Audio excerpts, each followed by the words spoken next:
নমস্কার বন্ধুরা, ফাল্গুনী রান্না করে সবাইকে স্বাগতম। আজকে আমি চলে এসেছি আবার একটা নতুন রেসিপি নিয়ে। তো প্রথমেই বলে দিই বন্ধুরা, আমার চ্যানেলটিকে অবশ্যই আপনারা দেখুন, ভালো লাগলে অবশ্যই সাবস্ক্রাইব করবেন।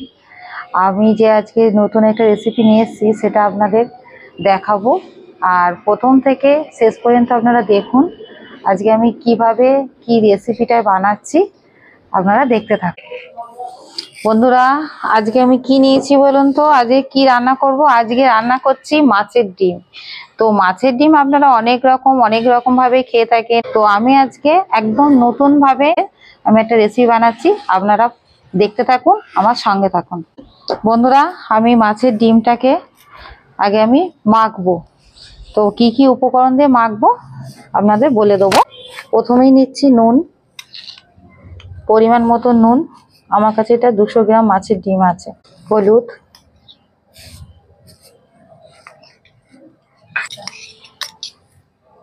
এক চিমটে খাবার সোডা। এইটা পেস্ট করেছি আদা আর কাঁচা লঙ্কা, তো আমি 1 চামচ আদা আর কাঁচা লঙ্কা পেস্টটা দিয়ে দেবো। আর দেবো এতে একটা মিডিয়াম সাইজের আলু নিয়েছিলাম সিদ্ধ করে, তো সেটাকে হাতে করে চটকে আমি রেখেছি। তো আমি এই আলু সিদ্ধটা আজকে এই ডিমের মধ্যে দেবো। আর দেবো 2 চামচ বেসন।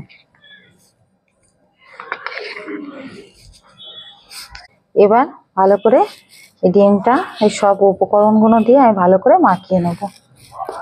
বন্ধুরা, আপনারা মাছের ডিমের ভাজা খেয়েছেন, কিন্তু বেসন দিয়ে হয়তো খেয়েছেন।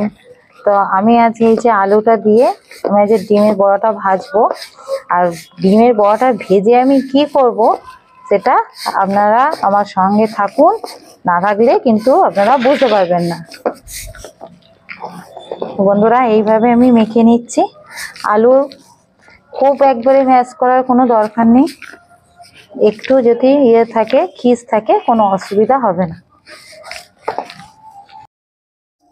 বন্ধুরা, এই দেখুন মাছের ডিমটা আমি সব উপকরণগুলো দিয়ে আমি মাখিয়ে নিয়েছি। তো এইভাবে এবার আমি বড়াটা ভাজবো। তার জন্য আমি এই উনুনটাকে জ্বালাবো, তারপরে কড়া বসাবো। বন্ধুরা দেখুন, উনুনটা আমি ধরিয়ে নিয়েছি আর কড়াটাও বসিয়ে দিয়েছি। কড়াটা গরম হয়ে গেছে, এবার আমি তেলটা দিয়ে দেবো। বন্ধুরা, আমি মাছের ডিমটা ভাজবার জন্য আমি সাদা তেল নিয়েছি, তো সাদা তেলটা দিয়ে দিচ্ছি কড়াই। কিছুটা পরিমাণ তেল বেশি লাগবে, যেহেতু মাছের ডিমগুলো ভাজবো, আর একটু বেশি তেল দিয়েই ভাজতে হবে। বন্ধুরা, তেলটা গরম হয়ে গেছে, তো আমি এবার মাছের ডিমের বড়াগুলো ভেজে নেবো। এইভাবে একটু ফেটিয়ে নিচ্ছি।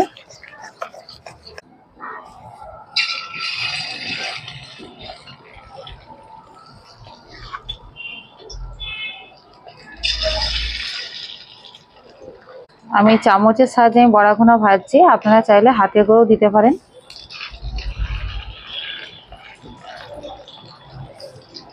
আমার যতটা তেল আছে আমি সেই পরিমাণে বড়াগুলো দিচ্ছি, আপনারা চাইলে অল্প করেও দিতে পারেন।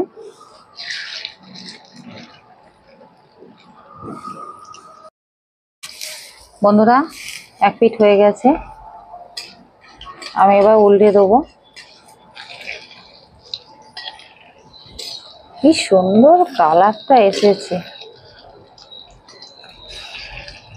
বন্ধুরা, পুরো ভিডিওটা কিন্তু না দেখলে মিস করে যাবেন। আমি আজকে মাছের ডিমের বড়া দিয়ে কি বানাবো, আমি আজকে কিন্তু এখনো বলিনি মাছের ডিমের বড়া দিয়ে কি বানাবো। বন্ধুরা দেখুন, এরকম লাল লাল হয়ে গেছে, তো আমি এইভাবে মাছের ডিমগুলো তুলে নেবো।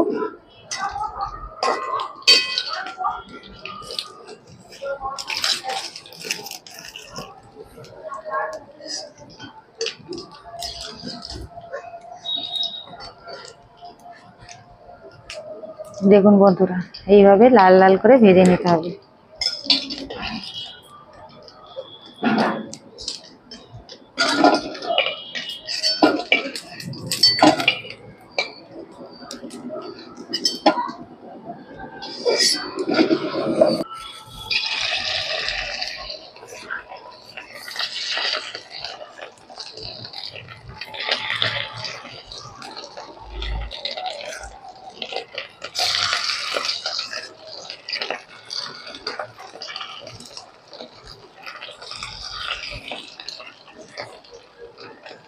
ও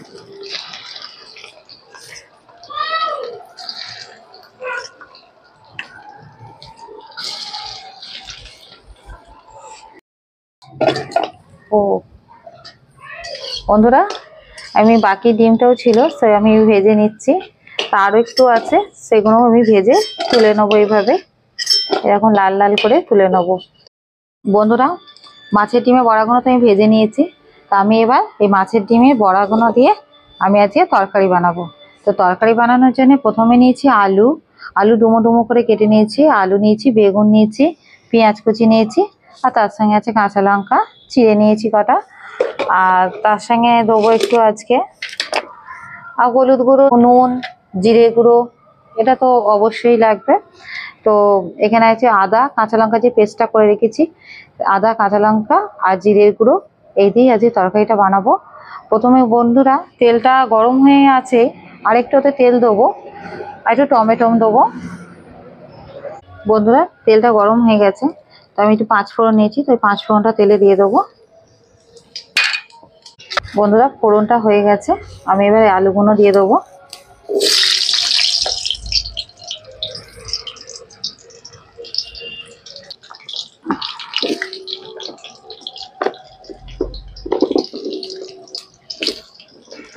বন্ধুরা আপনারা দেখতে থাকুন আমি তরকারিটা কিভাবে বানাই, আর এত খেতে ভালো হয় না কি বলবো।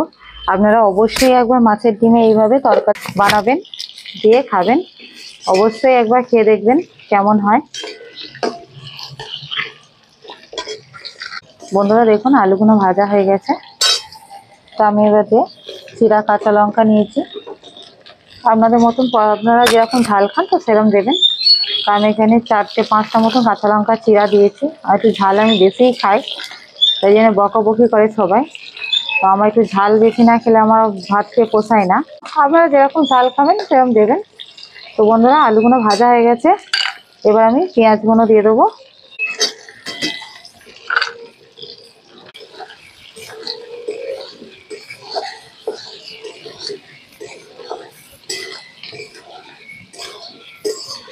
পেঁয়াজটাকে একটু নাড়াচাড়া করে নেবো আলুর সঙ্গে। বন্ধুরা আলু আর পেঁয়াজটা ভাজা হয়ে গেছে, তো আমি এবার এতে নুন দেবো, পরিমাণ মতো নুনটা দেবো, হলুদ দেবো, টমেটোটা দেবো,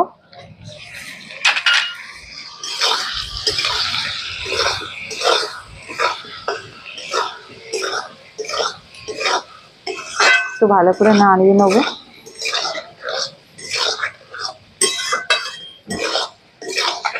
বন্ধুরা এবার আমি বেগুনটা দিয়ে দেবো।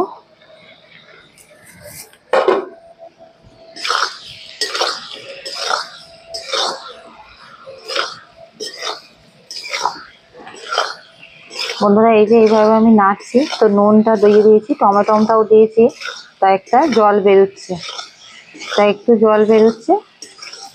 তো আমি এবার একটু নাড়াচাড়া করে নিচ্ছি।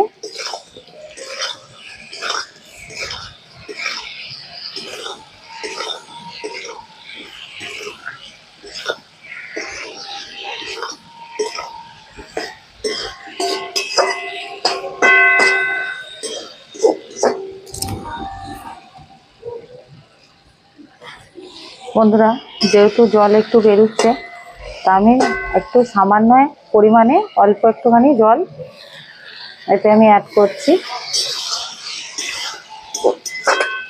আমি 1 মিনিটের জন্য আমি ঢাকা দিয়ে দেবো। বন্ধুরা দেখুন ঢাকনাটা খুলে নিচ্ছি, তো জলটা শুকিয়েই গেছে আর সব কিছু গলে গেছে, আলু বেগুন নরম হয়ে গেছে। তো আমি একটু কাঁচা লঙ্কা আর আদা পেস্ট নিয়েছি, সেটা দিয়ে দিচ্ছি।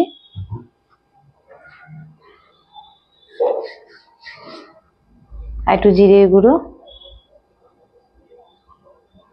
আর একটু কাশ্মীরি লঙ্কার গুঁড়ো। এবার আমি সব মশলাগুলো ভালো করে একটু কষিয়ে নেবো। বন্ধুরা মশলাটা কষানো হয়ে গেছে, আমি এবার জল দিয়ে দেবো।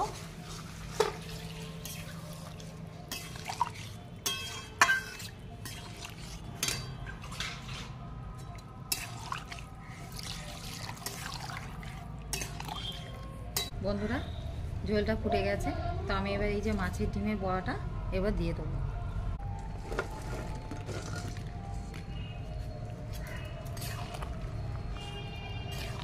বন্ধুরা এইভাবেই আমি মাছের ডিমের বড়াটা দিয়ে 2 মিনিট মতন চাপা দিয়ে রেখে দেবো। তাহলে এই যে মাছের ডিমের বড়ার মধ্যে যে ঝোলটা ঢুকে যাবে আর খেতেও খুব ভালো লাগবে।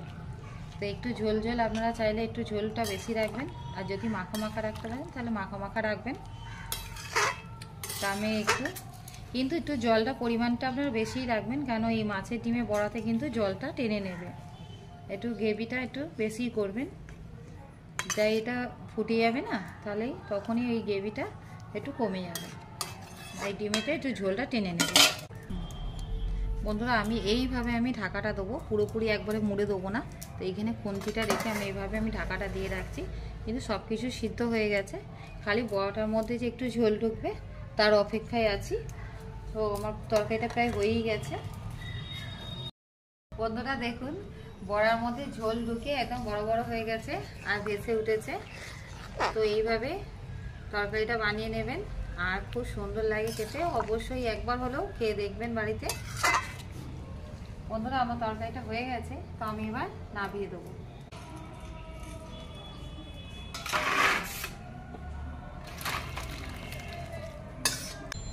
বন্ধুরা আমি তো মাছের ডিমের তরকারিটা বানিয়ে ফেললাম, আপনারা অবশ্যই বাড়িতে একবার বানিয়ে খেয়ে দেখবেন, খুব সুন্দর হয় খেতে। বন্ধুরা ফাল্গুনী রান্নাঘরে অবশ্যই একটা লাইক দেবেন, লাইক দিলে আমার চলার পথ এগিয়ে যাবে, আপনারা সাহায্যের হাতটা বাড়িয়ে দেবেন প্লিজ। বন্ধুরা আমার চ্যানেলটিকে সাবস্ক্রাইব করুন, লাইক করুন। সবাই ভালো থাকবেন, সুস্থ থাকবেন, ধন্যবাদ।